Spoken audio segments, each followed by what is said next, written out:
हरि बोल। पद रत्नाकर जी का पाठ, पद रत्नाकर जी का पाठ, पद संख्या 816, 816। देवकी नंदन की जय, यशोदानंदन की जय, देव नंदन की जय, यशोदानंदन की जय। बोलो असुर निकंदन की जय जय जय, बोलो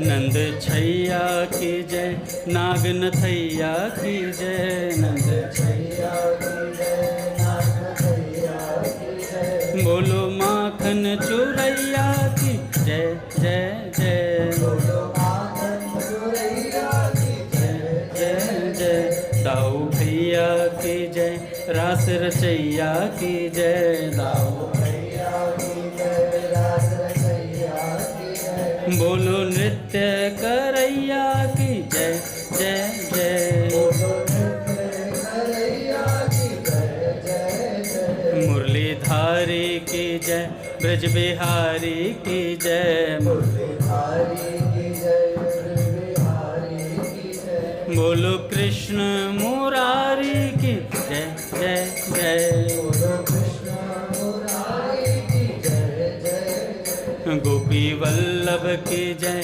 राधा वल्लभ की जय, गोपी वल्लभ की जय, राधा वल्लभ की जय। बोलो रुक्मिणी वल्लभ की जय जय जय, बोलो रुक्मिणी वल्लभ की जय जय जय। विश्व पावन की जय, भक्त भावन की जय, विश्व पावन की जय, भक्त भावन की जय। बोलो सर्व भोलावन की जय जय जय, बोलो सर्व भोलावन की जय जय जय। गीता गायक की जय, लोकनायक की जय, गीता गायक की जय, लोकनायक की जय। बोलो सर्व सुखदायक की जय जय जय, बोलो सर्व सुखदायक की जय जय जय। अखिलेश्वर की जय, लोक महेश्वर की जय, अखिलेश्वर की जय, लोक महेश्वर की जय। बोलो भक्त जनेश्वर की जय जय जय, बोलो भक्त जनेश्वर की जय जय। राधा माधव की जय, माधव राधा की जय, राधा माधव की जय, माधव राधा की जय। बोलो राधा माधव, माधव राधा की जय, बोलो राधा माधव, माधव राधा की। बोलो राधा राधा, राधा राधा राधा,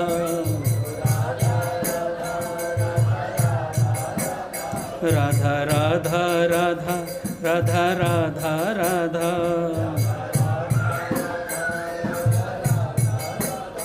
बोले राधा माधव सरकार की जय। पूज्य श्री भाई जी महाराज की जय, पूज्य श्री राधा बाबा की जय, पूज्य मैया की जय, अपने प्यारे भैया की जय, पूज्य दादा की जय, भक्तवत्सल भगवान की जय। हरि बोल। बड़े सौभाग्य का क्षण है कि आज भी हमें सत्संग और कीर्तन का परम लाभ प्राप्त हो रहा है। पहले पूज्य सेठ जी के कुछ विचार सुनते हैं, उसके बाद थोड़ी नंदोत्सव की चर्चा करेंगे, है ना। पूज्य सेठ जी कहते हैं, अंत काल में किसी को भगवान नाम या गीता सुनाने से उत्तम गति प्राप्त होती है। उसमें उसकी पूंजी है या नाम का प्रभाव है, ये प्रश्न है।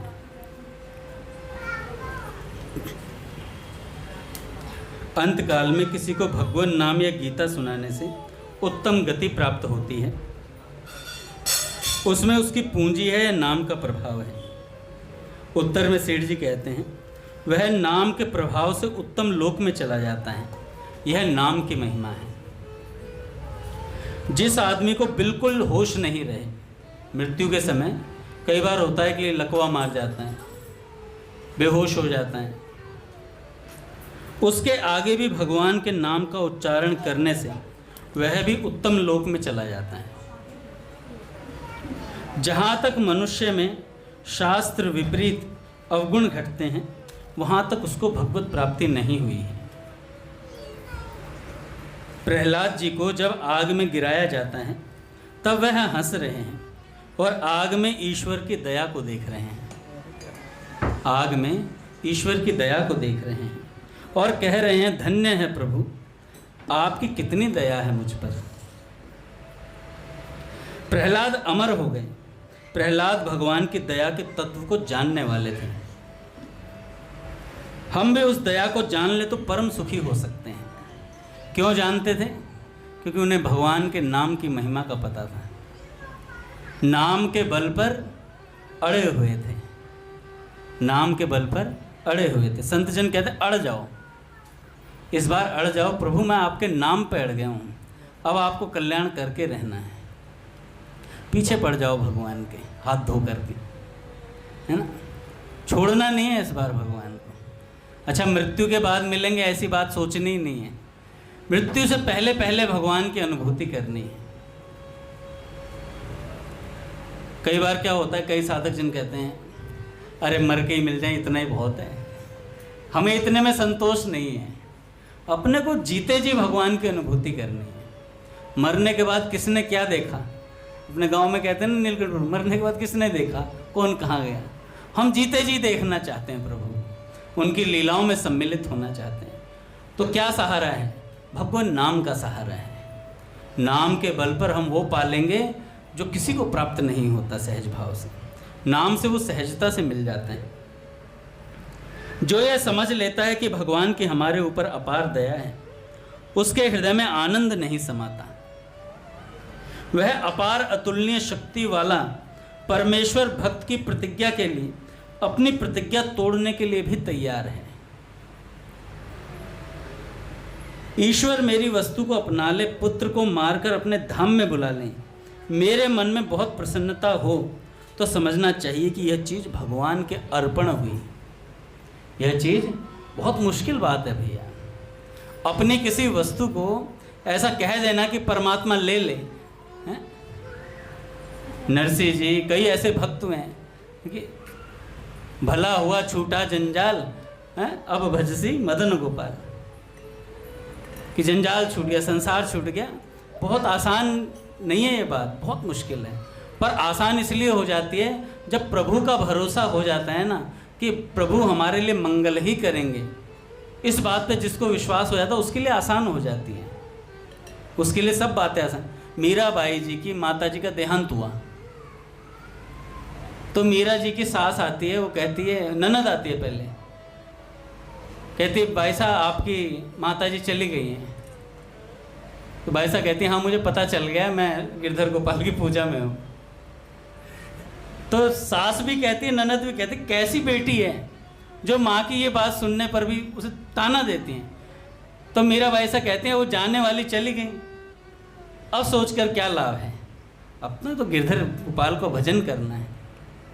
अच्छा, एक मीरा भाई साहब किसी दूसरे के उस पर नहीं कह रही हैं। मान लो वो अपने पर ज्ञान को घटित कर रही हैं। किसी दूसरे के अगर किसी के यहाँ मृत्यु हो जाए तो भैया पर दुखी होना चाहिए। हाँ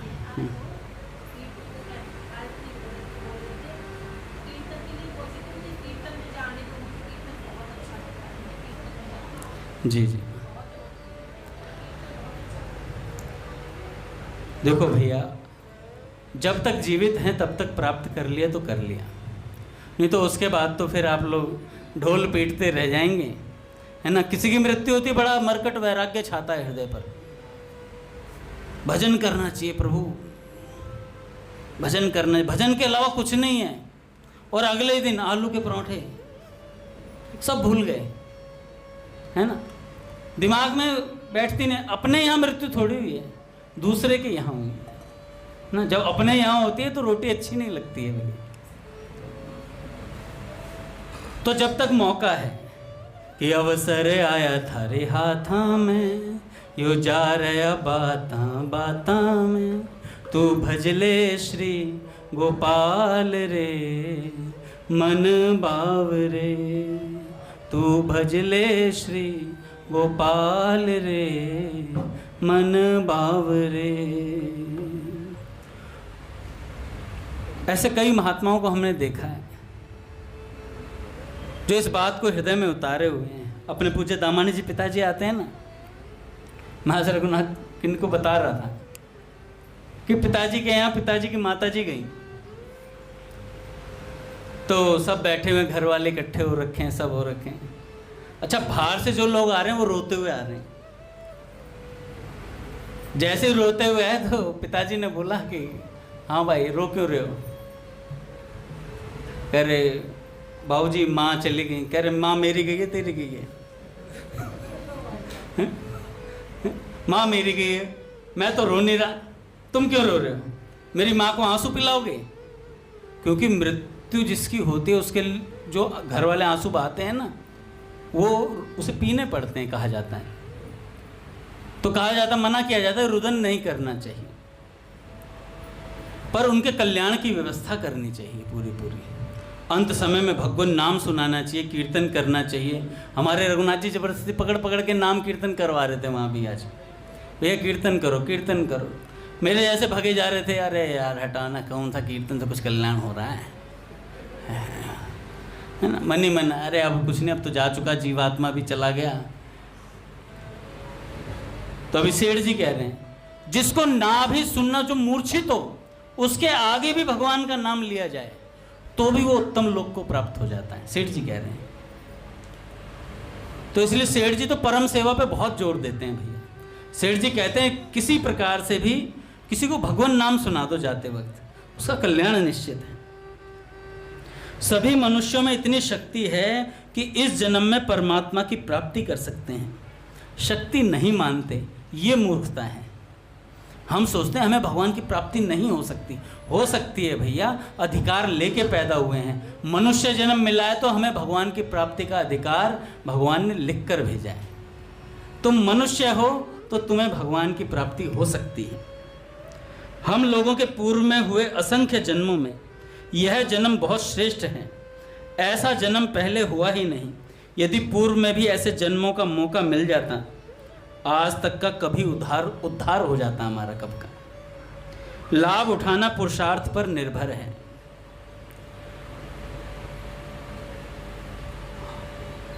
किसी ने कहा कि हम कई बार मनुष्य बन चुके हैं। नहीं, किसी ने कहा कि एक ही बार मनुष्य जन्म मिलता है, एक ही बार मनुष्य जन्म मिलता है, तो फिर कैसे कल्याण होगा? तो भैया भगवान कई मौके देते हैं, ऐसा नहीं है एक ही बार मिलता है, कई मौके देते हैं भगवान। मान लो इस जन्म में हमने भजन नहीं करा, किसी कारण से हमारा पतन हो गया, हम मृत्यु को प्राप्त हो गए, तो 84 लाख में चले गए, 84 लाख योनि में चले गए। 84 लाख में जाने के बाद अब हम क्या सोच रहे हैं, 84 लाख पूरी भोग कराएंगे वापस यहाँ मनुष्य जन्म मिलेगा?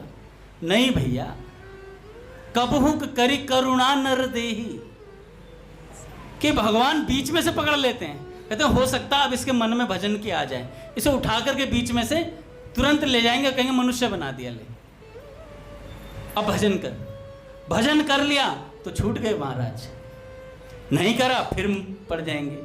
फिर भगवान, अरे भैया भगवान इतने निर्दयी नहीं है कि 84 भुगवा देंगे हमसे, वो थोड़ी थोड़ी देर बाद मौका देते रहते हैं। इतनी करुणा है भगवान के भीतर, इतने करुणा वर्णालय हैं भैया, बहुत दया करते हैं। भगवान ने दया करी है तभी तो ये मनुष्य जन्म मिला है। कि हरि तुम बहुत अनुग्रह कीनो, साधन धाम विबुध दुर्लभ तन, मोहे कृपा कर दीनो। हरि तुम बहुत अनुग्रह कीनो, तो भगवान ने बहुत अनुग्रह किया है।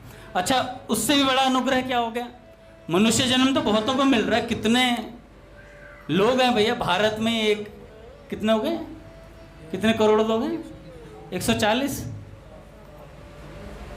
तो भैया बताओ कितने लोगों को मनुष्य जन्म मिला है? अच्छा, उसमें से भजन करने का मौका किनको मिला है? संतों के पास जाने का मौका कितनों को मिला है? और उनमें भी मिले हुए मौकों में जो पूरा तरीके से लगा हुआ है वो कितने हैं? और उन दृढ़ निश्चयों में से कौन सा पहुंचेगा वो कितने हैं जिन्हें सत्य भगवान की प्राप्ति होगी? तो भगवान कहते हैं मनुष्य नाम, तो भैया कई हजारों लगते हैं, उनमें 100 फिर दृढ़ निश्चय, फिर उनमें से कोई एक भगवान को तत्व से जान पाता है। भगवान ऐसा कहते हैं। तो सोचो कितनी बड़ी छटाई चलती है। तो भैया हमें मौका मिला है और हम इस समय संतों के संकल्प में हैं। मौका मिलना और उसके बाद फिर ऐसा मौका मिलना कि हम किसी के संकल्प में आ जाएं, किसी सिद्ध महापुरुष के संकल्प में आ जाएं, तो ये मौका और भी बढ़िया होता है भैया। इसमें अपनी जिम्मेवारी नहीं रह जाती। फिर क्या करना है? हाँ में हाँ और ना में ना। उस दिन पहाड़ी बाबा सरकार का भेजा था पूज्य भव्य भैया ने। एक गौरदास नाम के एक पहाड़ी सज्जन रहते थे, तो पूज्य अपने कौन से बाबा जो मचान पे रहते थे, देवरा बाबा। तो देवरा बाबा ने कहा कि कहाँ रहते हो बच्चा? तो गौरदास ने, वो पहाड़ी सज्जन तो ऐसे ही बोलते थे, हम वहाँ पहाड़ी बाबा सरकार के पास रहती है। ऐसे बोलते रहती है। तो कह रहे इतने गुस्से वाले महात्मा के पास कैसे रहना होता है? तो एकदम महाराज जी हम हाँ में हाँ करती है, ना में ना करती है, आराम से रहती है। तो बस ऐसे ही है भैया, संतों के पास रहना क्या है? उनकी हाँ में हाँ, उनकी ना में ना। यही मुश्किल होता है। जब अपने मन की होती तो हाँ में हाँ, और जब अपने मन की नहीं होती ऐसे कैसे ना, ऐसे कैसे ना है? फिर क्या होता? एक होते संत, एक होते सदगुरुदेव भगवान। संत क्या कहते हैं? संत कहते हैं भैया ऐसा करना चाहिए, ऐसा नहीं करना चाहिए, अब तुम्हारी मर्जी, तुम कैसा करो, तुम्हारे ऊपर है। पर जो सदगुरुदेव भगवान होते हैं वो कहते हैं तू वही करेगा जो मैं चाहूंगा, और जो तू चाहता वो कभी होने वाला है नहीं, तुझे घसीट कर लेकर के जाऊंगा भगवान तक। तो ऐसे सदगुरुदेव भगवान होते हैं। इसलिए कहा जाता है कि एक महात्मा की शरण में रहना चाहिए, एक बाप होना चाहिए सिर पर जिसकी हम सदा सब बात मान सकें, और नहीं मान सके तो जबरदस्ती मनवाने वाले बहुत अच्छे अच्छे बाप हैं भैया। ऐसे ऐसे सदगुरुदेव भगवान हैं भैया, ऐसे ऐसे संत हैं जो अपनी शरण में लेते हैं, फिर जबरदस्ती कल्याण करवाते हैं, जबरदस्ती कल्याण करवाते हैं। नहीं चाहेगा तो भी कल्याण होगा। पूज्य बाबूजी का एक पद है, पूज्य श्री भाई जी का, तोड़ फोड़ कर मुझे बना लो प्रभु अपने मन के अनुकूल। कि प्रभु तोड़ फोड़ कर मुझे अपने मन के अनुकूल बना दो, मैं विपरीत बहुत चलता हूँ। तो भैया मैं जो गहना कपड़ा के सुधार के लिए कहता हूँ वह भी कल्याण मार्ग में लाभ पहुँचाने वाला है। सेठ जी कहते हैं इसलिए कहता हूँ, नहीं तो इस बखेड़े में नहीं पड़ता। विलासता से साधक को बचना चाहिए, विलासी नहीं होना चाहिए, बहुत ज़्यादा खर्चीला और हमेशा ही बड़े बड़े रेस्टोरेंट में ही बैठा बंदा है ना, कपड़े ही खरीदता रह रहा है, मंदिर नहीं आ पा रहा बेचारा, है ना। तो ये विलासिता की शौकीनी है ना, इस शौकीनी में नहीं रहना चाहिए ज़्यादा। क्या होता, बहिर्मुखता बहुत खतरनाक वस्तु है। जितना ज़्यादा बहिर्मुख होंगे उतनी ज़्यादा बाहर की वृत्तियाँ हमें पकड़ेंगी। इसलिए साधक को कहा जाता है उसे अंतर्मुखी होना चाहिए। इंग्लिश में कहो तो एक्सट्रोवर्ट नहीं होना चाहिए, इंट्रोवर्ट होना चाहिए। अपने भीतर ही भीतर अपना भगवान के भजन में लगा रहना चाहिए, बाहरी चीज़ों से ज़्यादा औचित्य नहीं रखना चाहिए, क्योंकि बाहर की चीज़ कब पकड़ लेगी कोई भरोसा नहीं है, इसलिए बच के रहना चाहिए। आगे सेठ जी कहते हैं, सबको यह इच्छा रखनी चाहिए कि हमारा भगवान में प्रेम हो जाए। यह शुभ इच्छा है, कामना नहीं है। भगवान तो प्रेम करना चाहते हैं, इसलिए उनके साथ प्रेम होने में क्या बाधा है। जैसे हम लोग हैं, मैं प्रेम करता हूँ, आप लोग भी चाहते हैं, तो अपना प्रेम होता है, दिन दिन बढ़ रहा है। यदि आप कहें कि मेरा प्रेम नहीं है सो बात नहीं है, क्योंकि आपका प्रेम नहीं होता तो आप इस जगह कैसे आते। कलकत्ता के बीच में तो बहुत स्टेशन आते हैं, प्रेम है तभी तो यहाँ आना होता है गोविंद भवन में। मेरा भी प्रेम है तभी तो मैं आप लोगों के साथ इतना प्रेम का बर्ताव करता हूँ। आराम निकम्मा करने वाला है, साधक को आराम वो ऐसा नहीं होना चाहिए कि आराम ही फरमाता रहे, भजन में तत्पर होना चाहिए।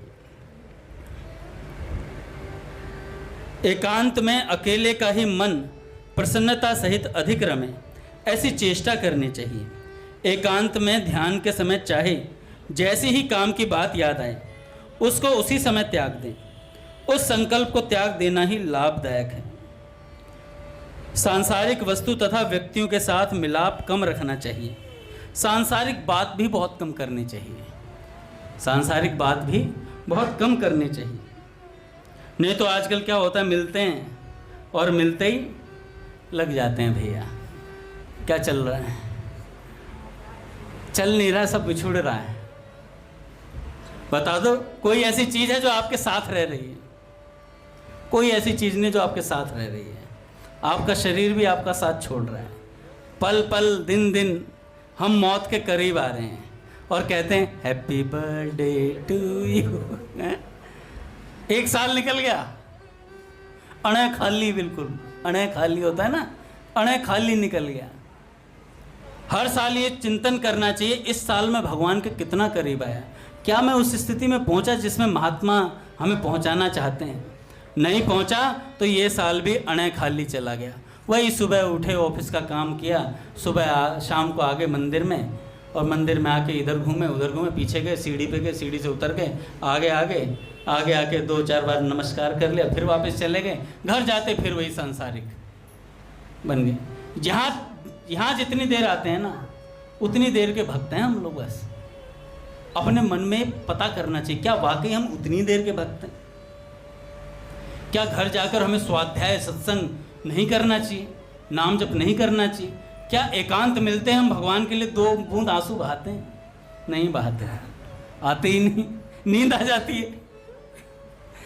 आंसू नहीं आते, नींद आ जाती है। तो एक भक्त हुए भैया मीर माधव, इनका भक्तमाल में भी नाम आया कि तानसेन अकबर कर मेती, मीरा कर्मा बाई, रत्नावती मीर माधो, रस खान रीति रस गाई, हम सो इन साधुन सो पंगति, हम सो इन साधुन सो पंगति। अग्रदास नाभादि सखिए, सबे राम सीता की,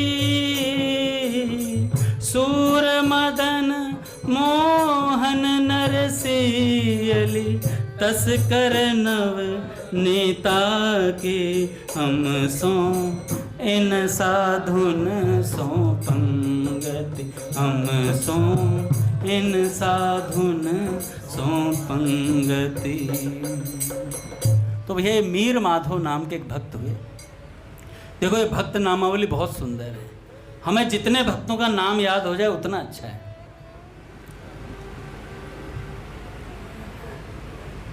भक्तमाल के महात्म्य में कथा आती है। एक अलवर के सेठ थे और महाराज वो प्रियदास जी महाराज के पास गए और जाकर सेठ जी ने कहा कि महाराज मुझे भक्तमाल चाहिए। तो उन्होंने कहा भैया प्रिंटिंग प्रेस तो होती नहीं थी उस समय, तो प्रियदास जी ने हस्तलिखित दी, अपने हाथ से लिख कर के भक्तमाल दी। जब वो लिख कर के भक्तमाल दी तो सेठ जी ले गए। तो प्रियदास जी महाराज ने कहा भाई पढ़ लेना। कह रहे महाराज पढ़ने का समय नहीं है मेरे पास, बहुत व्यस्त हूँ, बहुत ज़्यादा बिजी हूँ। तो उन्होंने कहा कोई बात नहीं भाई रख लेना घर में। तो रख ली भैया। जा करके अपने पुत्रों से कह दिया कि भैया जब मैं मरने लगूं तो ये भक्तमाल मेरे सीने पर रख देना, और उस अलमारी में उसको रख दिया। जिंदगी भर नहीं खोला महाराज, जीवन भर वो भक्तमाल की पुस्तक निकली, वो अलमारी नहीं खुली। अंत समय आया और अंत समय में महाराज जैसे प्राण निकलने लगे, यम के दूत आ गए महाराज। जैसे यम के दूत आए तो प्राण छटपटाए। उसने अपने पुत्रों की तरफ देखा, इशारा किया कि उसको पुस्तक को निकाल के लाओ, फटाफट पुस्तक को निकाल के लाओ। पहले तो समझ में ही नहीं आया, फिर बाद में एक लड़के ने कहा कि पिताजी लग रहा है वो पुस्तक मंगा रहे हैं। तो भैया भक्तमाल लेकर के आए। जैसे ही उस भक्तमाल को सीने पर पधराया तो भैया कहाँ तो यम के दूत थे और कहाँ तत्काल भगवान के संत प्रकट हो गए कि कंठ खुल्यो नैनन जल धारो, कंठ खुल्यो नैनन जल धारो, श्री कृष्ण गोविंद हरि पुकारो, श्री कृष्ण गोविंद हरि पुकारो। नाम देव रैदास कबीरा, नाम देव रैदास कबीरा, सेना धना पीपामति धीरा, सेना धना पीपामति धीरा। तो जैसे ही नाम लिया महाराज सारे संत प्रकट हो, पट खुलेंगे महाराज। श्री राम जय राम जय जय राम,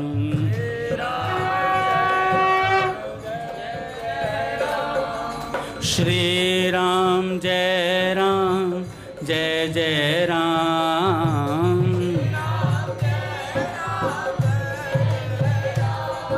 श्री राम जय राम जय जय राम,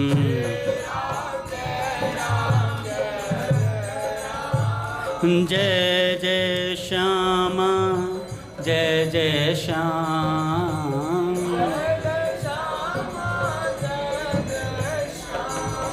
जय जय श्री वृंदावन धाम,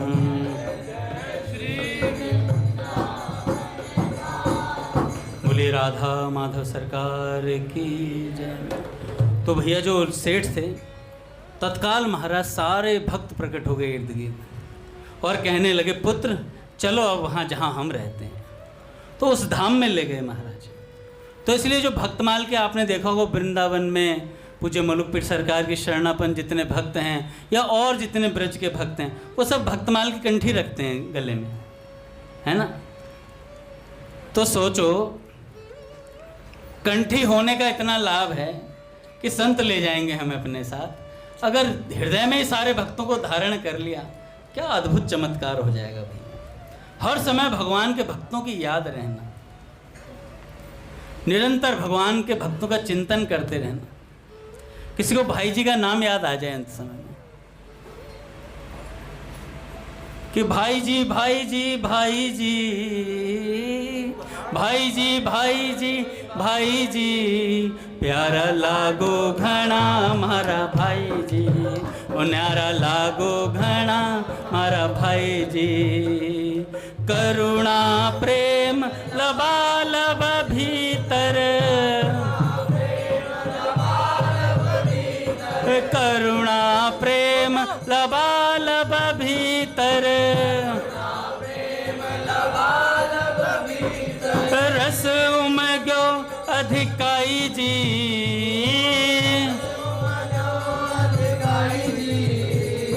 प्रेम रयो बरसाई जी,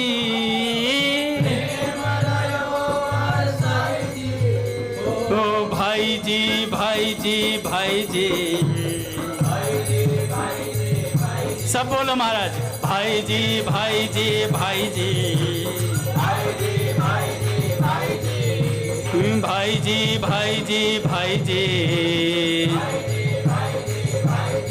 वो प्यारा लागो घना मारा भाई जी, ओ न्यारा लागो घना मारा भाई जी, करुणा प्रेम लबालब भीतर, करुणा प्रेम लबालब भीतर, स्नेह रयो टपकाई जी, भाई जी भाई जी भाई जी भाई जी भाई जी भाई जी भाई जी भाई जी। आवाज नहीं आ रही यार, एक बार अच्छे से आवाज आनी चाहिए। भाई जी की आवाज से, शब्दों से कान भर जाने चाहिए। भाई जी भाई जी भाई जी भाई जी भाई जी भाई जी भाई जी भाई जी भाई जी भाई जी भाई जी भाई जी भाई जी भाई जी नीलकंठ भाई जी भाई जी भाई जी भाई जी भाई जी भाई जी भाई जी भाई जी। राधा राधा राधा बाबा राधा बाबा राधा बाबा राधा बाबा राधा बाबा भाई जी राधा राधा बाबा राधा बाबा राधा बाबा राधा राधा राधा राधा भाई जी राधा भाई जी राधा राधा बाबा राधा बाबा राधा बाबा राधा बाबा राधा राधा राधा राधा राधा बाबा राधा बाबा राधा बाबा राधा बाबा भाई जी राधा भाई जी राधा भाई जी राधा भाई जी राधा। तो भैया ये भाई जी नस नस में उतर जाने चाहिए, है ना। इन महापुरुषों का नाम हम सबको याद होना चाहिए महाराज। जितने महापुरुष हैं, जो जिनसे प्रेम करता है वो उन्हें पूर्णता दे देंगे भैया, वो उन्हें पूर्णता दे देंगे। कोई मलुक पीर सरकार से प्रेम करे तो महाराज जी का नाम उच्चारण करे भैया, प्रेम से महाराज जी को पुकारे, है ना। जिनको जो महापुरुष पर पसंद हो भैया। एक बार गीता वाटिका में अपने राम जी के भक्त कौन से थे? मिश्र जी, मिश्र जी थे ना। तो मिश्र जी बाबा के पास आते भैया। अच्छा, राधा अष्टमी होती तो गीता वाटिका में राधा राधा ही चलता सब। तो एक दिन थोड़ा सा उदास हो गए तो बाबा से कहने लगे, बाबा यहाँ तो सब कुछ राधा में ही है, सब राधा राधा ही करते रहते हैं। जानकी माता का कोई नाम ही नहीं लेता है, सीता मैया को कोई नाम ही नहीं लेता है। तो बाबा ने कहा, अरे तू इसे राधाष्टमी मानता ही क्यों है? तू ये सोचा कर आज जानकी नवमी है, फिर देख चमत्कार। और महाराज उस दिन से वो जानकी नवमी मानने लग गए, भाव बदल गया पूरा का पूरा। अच्छा, एक बार क्या हुआ, एक सज्जन, भैया गीता वाटिका का विलक्षण महात्मा है। वहां पर आपने देखा वो भगवान शंकर का भी एक जगह बनी हुई है जहां भगवान शंकर प्रकट हुए थे। बाबूजी की समाधि के सामने, बाबा के सामने, दोनों के सामने, बीच में मध्य में शंकर भगवान का स्थान है।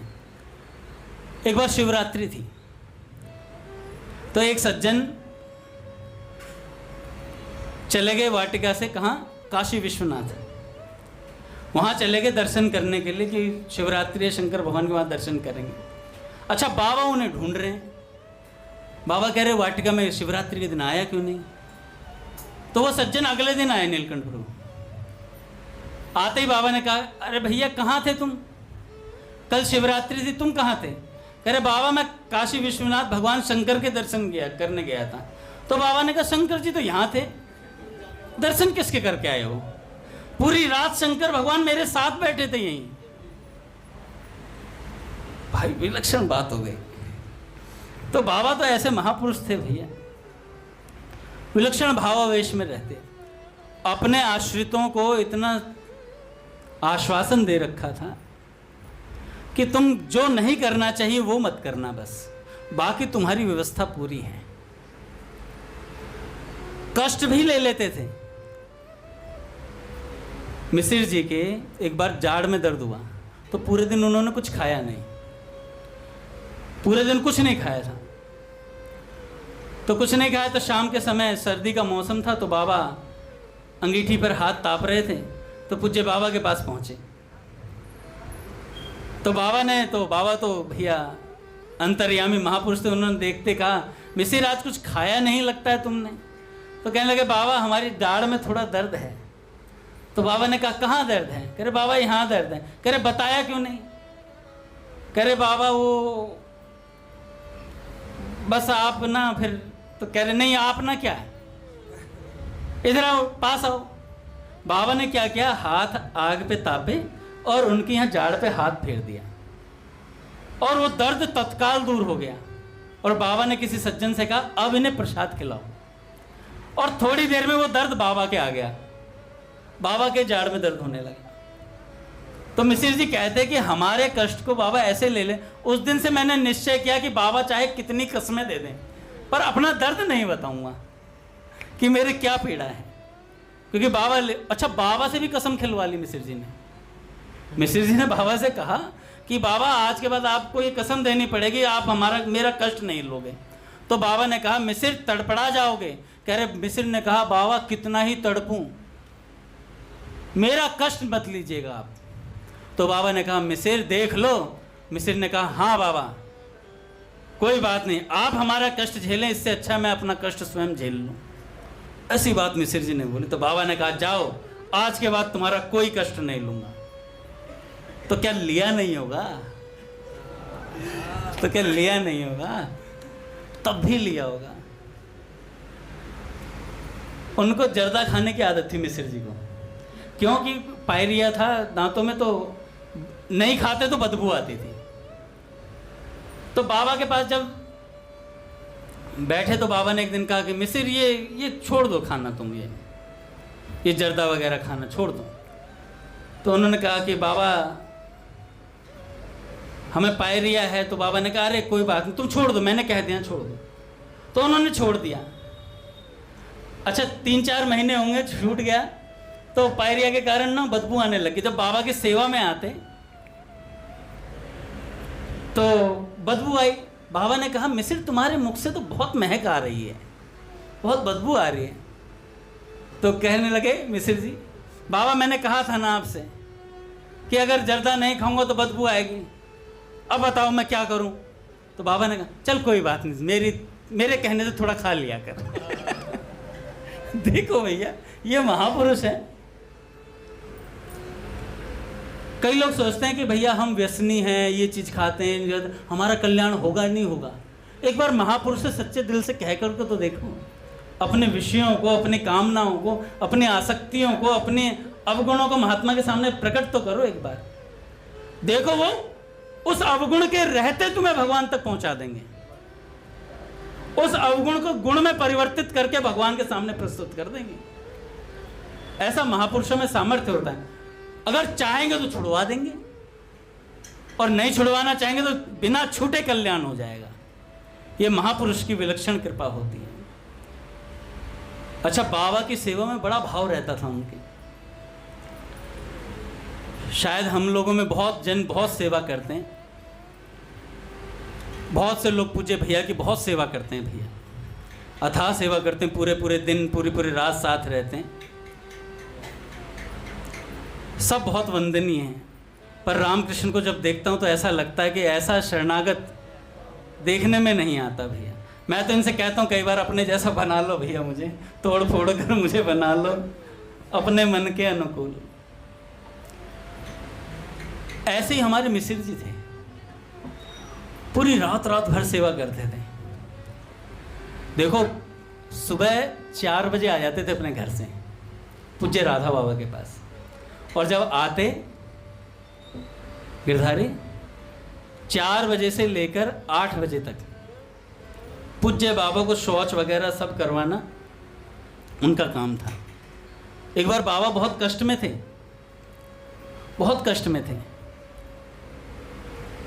तो शौच में गए हुए थे। तो शौच में बैठे हुए उनसे अपना ना वो धोती नहीं बंध रही थी, बहुत ज़्यादा पीड़ा थी। क्या घटा होगा?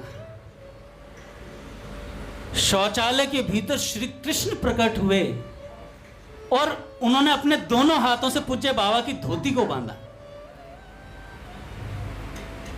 और फिर मिसिर जी को बाबा ने आवाज दी। बाबा ने कहा मिसिर, तो मिसिर जी ने कहा हाँ बाबा। कह रहे आज पता क्या हुआ, हमसे धोती नहीं बंध रही थी, दो नीले नीले हाथ प्रकट हुए और हमारी धोती बांध दी।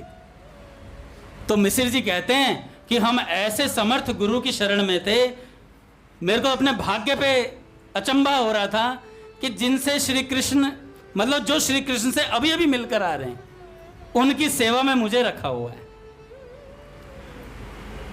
ऐसे मिसिर जी सेवा में रहते। 8 बजने के बाद गिरिराज जी की परिक्रमा होती, उसके बाद रेलवे की नौकरी थी उनकी सरकारी, वहां जाते थे। शाम को 6 बजे सीधा गीता वाटिका आते, सीधा गीता वाटिका आते बाबा की सेवा में। कब जाते सोचो, रात्रि के 2 बजे। 2 बजे भी अगर बाबा भेज देते तो, और लेट होती तो 2, 2:30, 3 जितना बजता। अच्छा उसके बाद मान लो 2:30 बजे गया कोई व्यक्ति, 4 बजे फिर हाजिर होते थे। ये नहीं कि आज 2:30 बजे तक रुका तो जाकर के सो गए कि अगले दिन आना नहीं है। 4 बजे फिर बाबा की सेवा में हाजिर होते थे। एक बार क्या हुआ, बाबा को देखो, मेरे को याद आ गया तो मैं बताता जा रहा हूँ, भाव उस तरफ चला गया तो इसलिए उधर की बात बता दे रहा हूँ।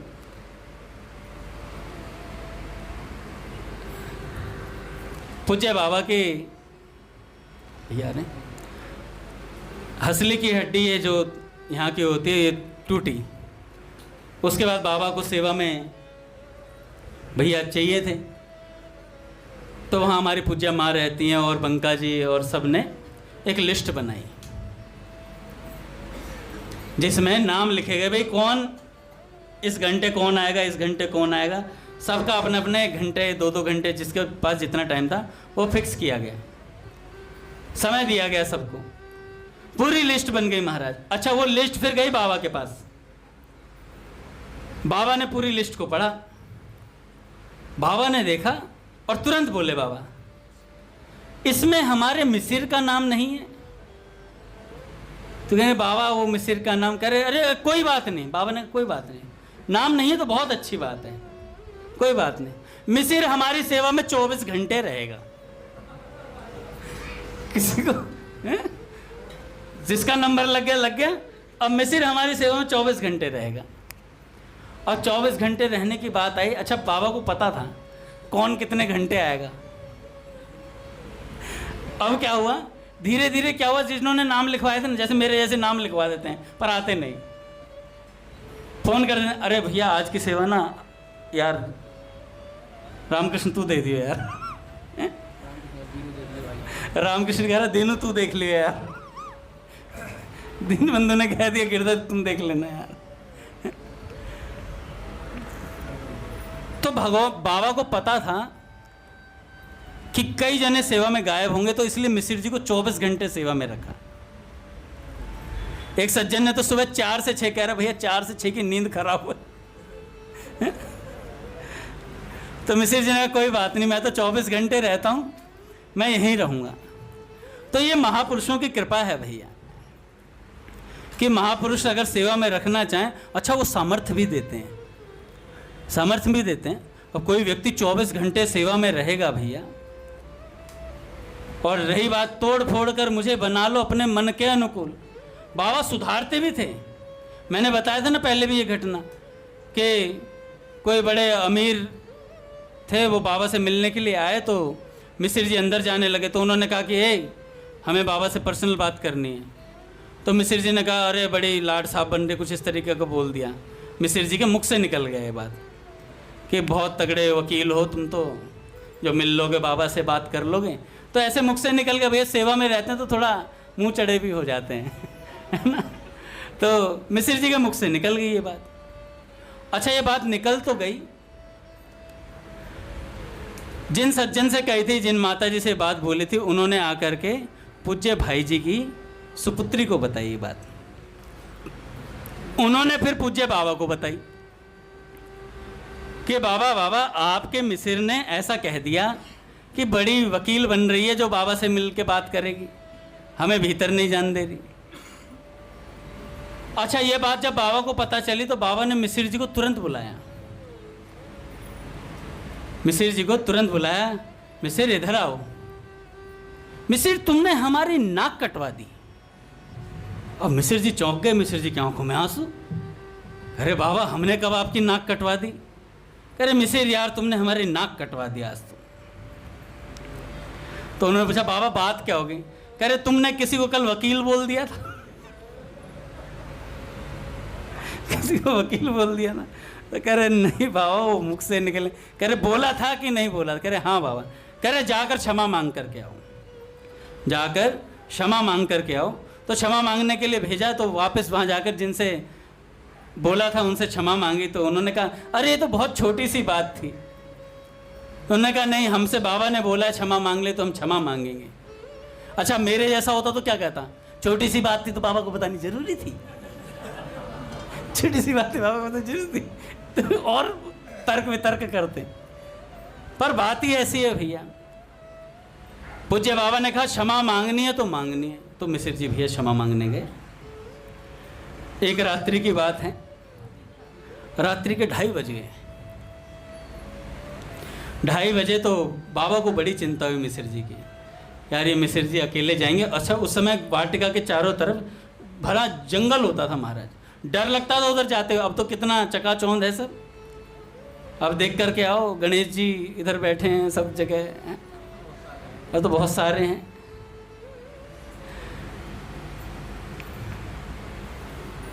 यही गलती हो गई बस। बाहर देखोगे तो कितनी चकाचौंध हो रखी है। शायद मेरे हिसाब से तो गाजियाबाद से ज़्यादा बसावट वहाँ हो गई अच्छी। पहले वहाँ जंगल होता था, डर लगता था भैया। तो रात्रि के 2:30 बजे मिसिर जी घर से, वाटिका से घर के लिए निकले। अब अंधेरा था, गली सुनसान थी भैया, काफ़ी दूर का रास्ता था। तो मिसिर जी के आगे आगे एक कुत्ता चल रहा है, आगे आगे एक कुत्ता चल रहा है, चुपचाप चलता जा रहा है, वो भी पीछे पीछे चलते जा रहे हैं। डर भी लग रहा है उन्हें, लेकिन वो कुत्ता आगे आगे चल रहा है, पीछे मुड़ के नहीं देख रहे हैं। चलता गया चलता गया, जैसे ही मिसिर जी का घर आया वो कुत्ता पीछे मुड़ा और चुपचाप चला गया। मिसिर जी अपने घर पहुंच गए। अब मिसिर जी ने सोचा यार ये कुत्ता ना तो कुछ कहा, ना भौंका, ना कुछ बात हुई, कुछ कहा भी नहीं इसने। अब उनके मन में कुछ खटपट हुई, तो जाकर के सुबह बाबा से कहते हैं बाबा